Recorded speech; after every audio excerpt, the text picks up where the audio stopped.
mi suegra exigió pasar Navidad con nosotros. Al ver el lugar vacío de su hijo, preguntó, ¿dónde está? Le mostré mi teléfono, en la cárcel. Por violar la orden de alejamiento. Punto. Mi nombre es Lucía Mendoza. Tengo 32 años, y hasta hace poco, pensé que la estabilidad se construía aguantando. Aguantando el desprecio, las miradas altaneras, los comentarios hirientes disfrazados de consejos, el silencio cómplice de una familia que siempre me trató como un error que se tolera por compromiso. Mi esposo, Julián, era encantador, al principio.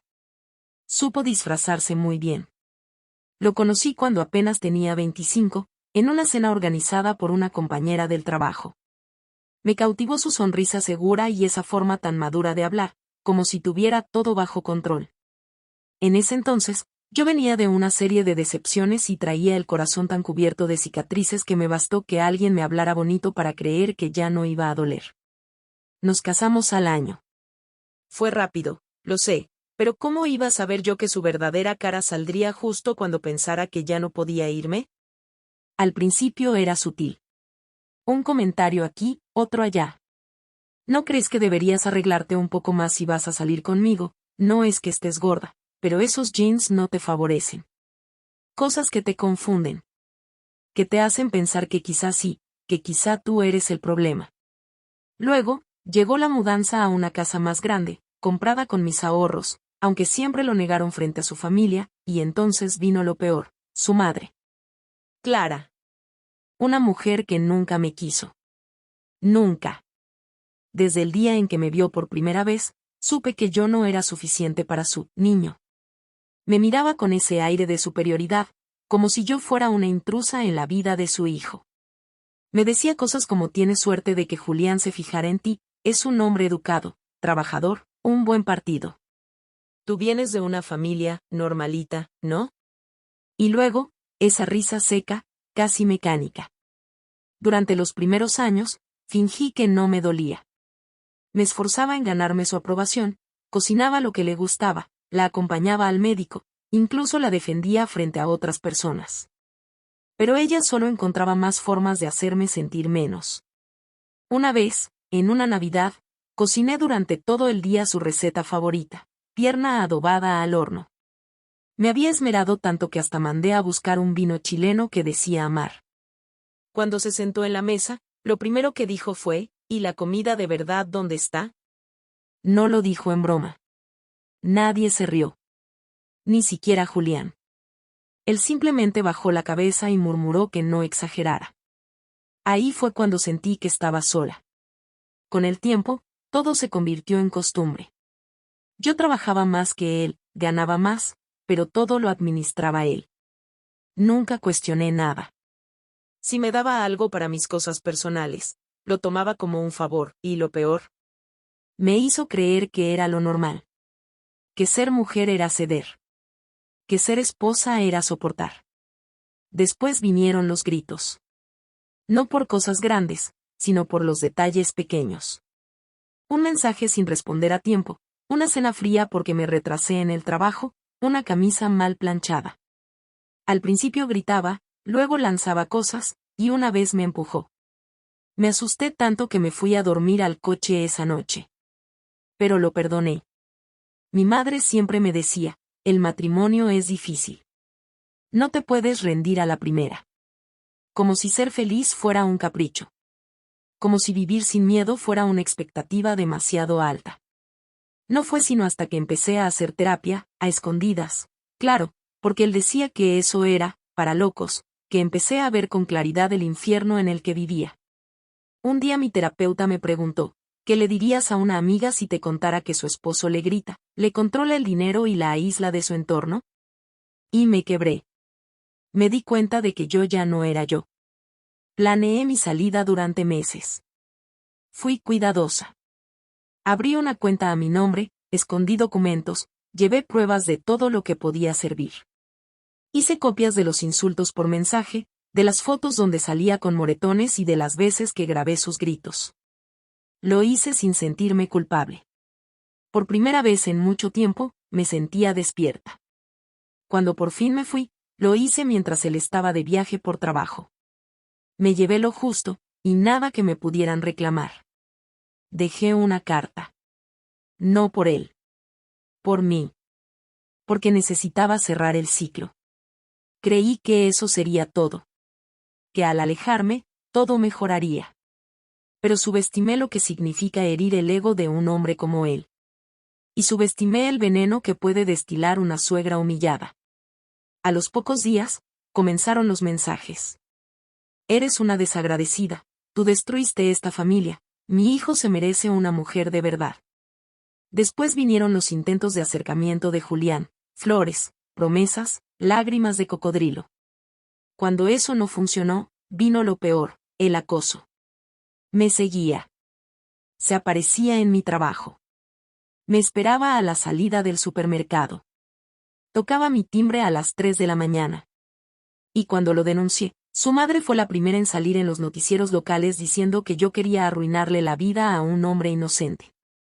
Fue entonces cuando pedí la orden de alejamiento. Y él, como si nada le importara, la violó. La noche en que pasó, era 23 de diciembre. Yo estaba decorando la casa con mi sobrina pequeña, que se había quedado a dormir conmigo. Tenía la música navideña bajita, las luces puestas, y un poco de chocolate caliente. Esa niña había devuelto algo de paz a mi corazón. Entonces lo escuché. Golpeando la puerta. Diciendo mi nombre. Llamándome como si todo estuviera bien. Tomé el celular, grabé todo, y llamé a la policía. Fue arrestado en la madrugada. Aún recuerdo su expresión, no de arrepentimiento, sino de rabia. Como si yo fuera la culpable de que él no supiera controlarse. Como si él fuera la víctima. A la mañana siguiente, mientras aún procesaba lo ocurrido, sonó el timbre. Era Clara. No esperaba verla. Venía con su peinado impecable, su abrigo de piel falso y una expresión de indignación que ya me era familiar. Entró sin pedir permiso y me dijo, exijo pasar Navidad con ustedes. No me importa lo que estés haciendo con tu caprichito feminista. Mi hijo es inocente. Y quiero cenar con mi familia. Y ahí fue cuando todo se rompió. Me miró con los ojos entrecerrados y preguntó con frialdad, ¿dónde está? Como si esperara encontrarlo en el sofá, con una copa de vino, fingiendo que todo era parte de una telenovela. Le mostré el teléfono. En la cárcel. Por violar la orden de alejamiento. Esa fue la primera vez que la vi quedarse sin palabras. Ni siquiera parpadeó. Como si su mundo perfecto acabara de explotar frente a ella, y no supiera cómo juntar los pedazos sin mancharse las manos. Clara no se movía. Mantenía la mirada fija en la pantalla de mi teléfono, como si no pudiera creer lo que acababa de leer. Como si aún tuviera esperanza de que yo estuviera bromeando, exagerando o simplemente mintiendo. Pero no. La foto que le mostré era Clara, su hijo, esposado, con la camisa arrugada y el ceño fruncido mientras era subido a la patrulla. Esa era la imagen que cerraba su año. Esto no puede ser, murmuró al fin. Caminó hasta el sillón como si sus piernas no le respondieran del todo, y se dejó caer con torpeza. Yo no dije nada. No me interesaba consolarla. Esa mujer no me había mostrado ni una pizca de empatía durante los años más oscuros de mi vida. ¿Y ahora se supone que debía preocuparme por cómo se sentía? Lucía, esto es un error. Julián no haría algo así. Tú siempre has sido exagerada. Ya sabes cómo te pones. Tú provocas. Ahí estaba. La frase que tantas veces me repitió mientras yo lloraba con la cara hinchada y los nervios hechos trizas. Tú provocas. Me senté frente a ella y la miré directamente. Ya no había temor en mí. Solo una firmeza tranquila que se había formado con cada noche sin dormir, con cada lágrima tragada en silencio, con cada momento en que decidí que mi vida valía más que la comodidad de otros. No fue un error. Él vino a mi casa. A medianoche. Gritó mi nombre. Despertó a mi sobrina. Me forzó a revivir todo lo que me prometí dejar atrás, ¿y sabes por qué? Porque está convencido de que puede hacer lo que quiera.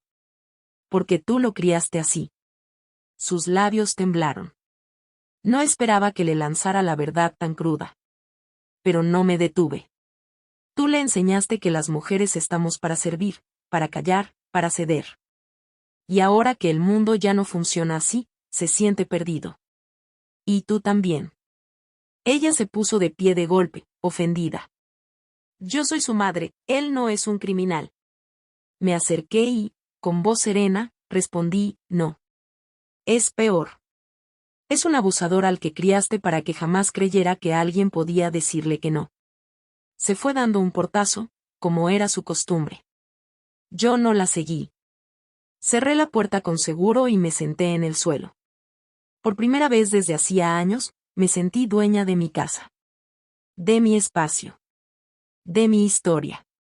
Las cosas no se detuvieron ahí, claro. Un par de días después, llegó una notificación legal. Clara, en nombre de su hijo, estaba demandándome por difamación y daños a la imagen. Cuando la leí, no supe si reír o llorar. ¿Cómo se atreven a exigir respeto cuando nunca lo ofrecieron? Contraté a una abogada. Una joven brillante que, al leer mi caso y ver las pruebas, me tomó de la mano y me dijo, lo vamos a destruir. Su seguridad me reconfortó más de lo que esperaba. Empezaron los juicios. Los careos. Las declaraciones. Julián salió bajo fianza, con la misma sonrisa cínica de siempre, como si todavía tuviera el control. Clara asistía cada día con trajes caros y gestos de mártir. Lloraba cuando su hijo hablaba. Se tapaba la boca como si la verdad fuera una ofensa personal. Pero cada prueba presentada era una daga más contra la imagen que habían construido. Videos, audios, capturas de pantalla, mensajes amenazantes. Todo estaba ahí. Lo más difícil fue escucharme a mí misma en aquellas grabaciones, suplicando que se detuviera, rogando por paz. Pero también fue sanador. Porque ya no era yo la que temblaba. Era él. Una tarde, saliendo del juzgado, me la encontré de frente. Clara me miró con un odio que no había visto antes. Pero también con miedo. Por primera vez, sentía que su trono se tambaleaba. ¿Estás feliz?, me escupió. ¿Esto es lo que querías, destruir a mi hijo? La miré con compasión. No. Yo quería que me dejara en paz. Fuiste tú quien me obligó a pelear. Intentó abofetearme, pero alguien la detuvo. Un periodista que estaba tomando fotos para el caso. La imagen recorrió redes sociales, la madre del acusado intentando agredir a la denunciante. Aquel intento de humillarme solo se volvió otro clavo en su ataúd público. Los meses siguientes fueron una tormenta. La familia de Julián, que siempre me dio la espalda, empezó a dividirse. Algunos se distanciaron de Clara al ver la evidencia. Otros la apoyaron ciegamente, creyendo que yo solo buscaba dinero o atención. Pero eso ya no me afectaba. Había algo más importante en juego, mi libertad emocional. Mi terapeuta, que me acompañó durante todo ese proceso, me dijo una frase que no olvidaré jamás: la sanación no es lineal, pero cada paso firme en defensa propia es una victoria. Un día, recibí una llamada del hermano menor de Julián. Nunca habíamos tenido mucha relación, pero esta vez su voz sonaba distinta. Lucía, solo quería decirte que lamento no haberte creído antes. Sabía que mi hermano tenía problemas, pero no imaginé esto. Si necesitas testificar en el juicio, estoy dispuesto. Esa fue la primera grieta real en el muro de Clara. Que uno de los suyos se atreviera a admitir que algo andaba mal. Que dijera en voz alta que el monstruo no era yo. Y ahí fue cuando entendí que, aunque mi historia había sido dolorosa, ya no era un secreto. Ya no tenía que esconderme ni justificarme. Ya no estaba sola. Nunca pensé que llegaría el día en que recibiría disculpas de personas que me habían ignorado, criticado o tachado de exagerada. Pero ahí estaban, una tras otra, llegando como mensajes de texto breves, incómodos, casi mecánicos, pero que igual me sorprendían. Lamento no haberte escuchado, no sabía que Julián podía llegar a eso. Clara siempre nos dijo que tú solo querías atención. Yo no contestaba. No necesitaba que ahora fingieran humanidad solo porque los hechos eran demasiado evidentes como para seguir negándolos. Los mismos que se reían cuando hablaba de ansiedad o me miraban con desdén en las cenas familiares por no tener hijos aún, ahora parecían pequeños y avergonzados. El juicio había removido más que un caso penal. Destapó la podredumbre emocional de toda una familia acostumbrada a taparlo todo bajo la alfombra de las apariencias.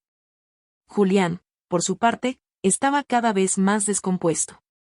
En las audiencias, ya no hablaba con la altanería de antes. Se notaba nervioso, molesto, fuera de sí. A veces murmuraba cosas ininteligibles cuando los abogados de mi parte le hacían preguntas. Otras, simplemente me miraba fijamente, como si intentara invocarme de regreso a ese pasado donde yo le pertenecía, donde él decidía quién era yo. Pero ya no. Mi abogada, Lorena, era una fiera en el estrado. Cada testigo que se presentaba, cada contradicción en el testimonio de Julián, ella lo desarmaba con una precisión quirúrgica. «Estás ganando mucho más que este juicio», me dijo un día mientras tomábamos café. «Estás rompiendo generaciones de silencio. Eso no es poca cosa». Una tarde, al salir del juzgado, me encontré con Clara en la escalera. No estaba sola.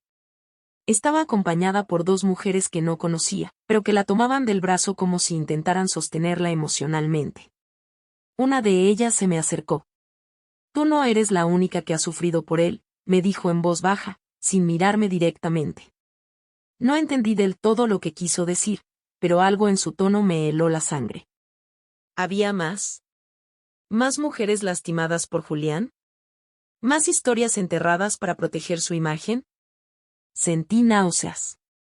No por sorpresa, sino por una rabia contenida que se me acumuló en el pecho. Decidí investigar. Un par de semanas después, otra mujer presentó una declaración. No era una denuncia formal, pero sí una carta firmada, sellada y acompañada de pruebas, en la que relataba cómo Julián la había acosado cuando era su compañera de trabajo. La empresa no hizo nada, claro. Solo la transfirieron de área. Y a él lo ascendieron meses después. Era el clásico patrón. La carta se volvió viral. Las redes hicieron lo que la justicia a veces tarda demasiado en lograr: exponer, presionar, desnudar la verdad. El juicio aún no terminaba, pero la reputación de Julián ya estaba en ruinas. Los amigos que antes le reían las gracias comenzaron a desaparecer. Los contactos laborales que Clara había cultivado durante años también dejaron de contestar llamadas. Y entonces llegó la peor humillación para Clara: el banco le congeló una de sus cuentas. Estaba a nombre de Julián, pero ella la usaba desde siempre. Parte de la investigación tocó ciertos movimientos financieros sospechosos, y de repente, lo que para ella era un juego de poder, se convirtió en un problema real. Legal. Ella fue a verme. No al juzgado. A mi casa. Yo no la esperaba, pero tampoco me sorprendí al verla en la puerta con su abrigo caro y las gafas oscuras como si el sol fuera el culpable de su desdicha. «Lucía, necesito hablar contigo». Solo 5 minutos. No quería dejarla entrar, pero algo me dijo que esa conversación era necesaria. La hice pasar. Se sentó como si aún fuera dueña del espacio, y sin preámbulos, soltó. «Retira la demanda. Pide que le den libertad condicional. Di que todo fue un malentendido. Podemos llegar a un acuerdo». La miré en silencio por varios segundos. Estaba desesperada. No solo por su hijo. Por ella. Por su estatus. Por su apellido. Por su círculo social. No soportaba la idea de que su vida perfecta se desmoronara por algo que ella misma ayudó a alimentar. ¿Y por qué haría eso?, pregunté con voz serena. Porque todos pierden, Lucía. Esto está afectando tu imagen también. Tu familia, la gente hablará. Ya lo hacen. Sonreí, sin humor. ¿Te preocupa lo que digan de mí, ahora? No es solo eso. Si esto sigue, Julián no saldrá bien parado. Y tú lo sabes, es el padre que podrías haber tenido para tus hijos. Me levanté. Esa última frase fue lo que colmó el vaso. Ese hombre no será el padre de nada mío, ni aunque el mundo se acabara mañana. Y tú, Clara, deberías empezar a pensar en cómo vas a vivir con lo que encubriste durante tantos años. Se levantó también, pero ya no tenía esa dignidad forzada que solía cargar como escudo. Salió sin decir más. Y yo cerré la puerta sintiendo que algo, finalmente, se había roto. Algo que debía romperse desde hace mucho. Días después, Clara desapareció de las audiencias. No volvió a presentarse. Algunos dijeron que había viajado para evitar el escarnio público. Otros, que simplemente no soportó la caída. A mí me daba igual. Su ausencia era un alivio. Cuando el juez dictó sentencia, no hubo gritos. Ni lágrimas. Julián recibió lo justo. No tanto como merecía, según muchos, pero suficiente para marcar su historial y dejarlo sin margen de maniobra. La orden de alejamiento se amplió por 5 años más. El daño psicológico comprobado. La conducta reincidente. Y su libertad ahora vigilada. Yo, en cambio, sentí una ligereza nueva. No fue un final de película. No hubo fuegos artificiales ni abrazos de celebración. Pero hubo algo mejor, una noche de silencio real, sin sobresaltos, sin miedo. Dormí sin revisar la cerradura 3 veces. Sin dejar luces encendidas. Sin esperar que la pesadilla regresara. Había ganado. El día que Julián salió de la cárcel, no hubo cámaras esperándolo. Nadie aplaudió su rehabilitación ni lo celebró como el hombre que, según sus abogados, había aprendido la lección. Ni siquiera su madre fue a recibirlo, y eso fue lo que más me sorprendió. Quizá el peso de la vergüenza por fin había tocado fondo, incluso para ella. O tal vez ya no había nada que pudieran hacer para restaurar lo que su hijo había destruido. Mi vida, por el contrario, había dado un giro que yo nunca imaginé. El peso de tantos años de sumisión, de dolor, de esperar que algo mejor llegara sin poder actuar, había desaparecido. Me di cuenta de que, aunque los eventos de los últimos meses me habían sacudido hasta lo más profundo, me habían dado una nueva fuerza. La fuerza para seguir adelante. La fuerza para finalmente ser yo misma, sin la sombra de un hombre que me arrastraba hacia abajo. Recibí varios mensajes más, algunos de Julián, pidiéndome perdón, rogándome que lo escuchara. No lo hice. No quería oír más sus mentiras ni sus promesas vacías. No quería saber nada de él. Era tarde, muy tarde para las disculpas. Él había tenido su oportunidad de hacer las cosas bien, pero eligió traicionarme una y otra vez. Lo que sí hice fue reencontrarme con mi propia vida. No solo con mi trabajo, sino también con mi familia. Aquellos que siempre estuvieron a mi lado, los que nunca me abandonaron, ahora eran mi verdadero refugio. Y fue ahí donde encontré algo que jamás imaginé, el poder de la familia elegida. Ya no sentía que tenía que cargar con la culpa de no cumplir con las expectativas de los demás. Ya no tenía que ser la esposa perfecta, la mujer sumisa. Ahora, yo era libre. La empresa también cambió. El proceso judicial había dejado claro que mis capacidades no solo eran intachables, sino que, incluso después de todos esos años de olvido, mi visión y mi trabajo podrían ser la clave para su expansión. Lorena, mi abogada, que se convirtió en una gran amiga durante este proceso, me ofreció una propuesta que no pude rechazar. Era un puesto que me permitiría tener más poder en la empresa, uno que antes habría considerado inalcanzable. Acepté, pero de manera diferente. Sabía que el mundo profesional estaba lleno de retos, pero yo estaba lista. Ya no era la mujer tímida y silenciada. Era la mujer que había enfrentado a su peor enemigo y había salido victoriosa. Ahora mi mayor reto sería mantenerme fiel a mí misma, no al molde que otros esperaban que yo fuera. Julián seguía enviando mensajes. Un día me llegó uno que decía, te he perdido, pero te seguiré amando. Lo ignoré. Pensé en la persona que fui cuando le creí, la persona que creía que lo necesitaba. Ya no era la misma. Todo lo que había sido antes se desvaneció con el tiempo, con las luchas que enfrenté y las heridas que sanaron. No lo necesitaba. No lo necesitaba a él ni a nadie que me hiciera sentir menos. El día de la sentencia final llegó. Todo se resolvió sin sorpresas, y Julián quedó con lo que le correspondía, nada.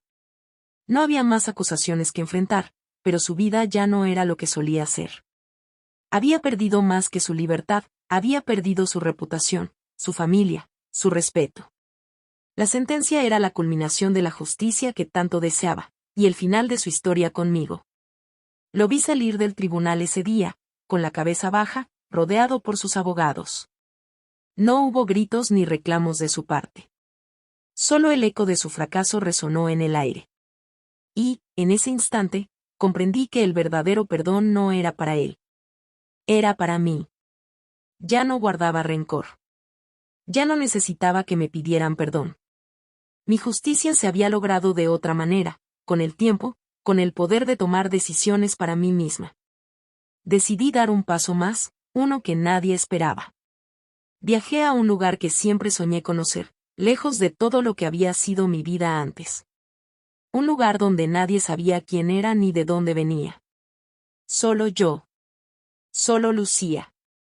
Al principio, el silencio me asustaba, pero pronto me di cuenta de que había aprendido a disfrutarlo.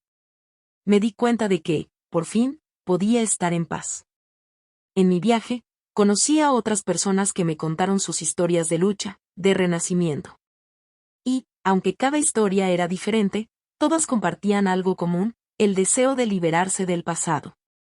Fue entonces cuando entendí que mi lucha no solo era contra Julián o Clara.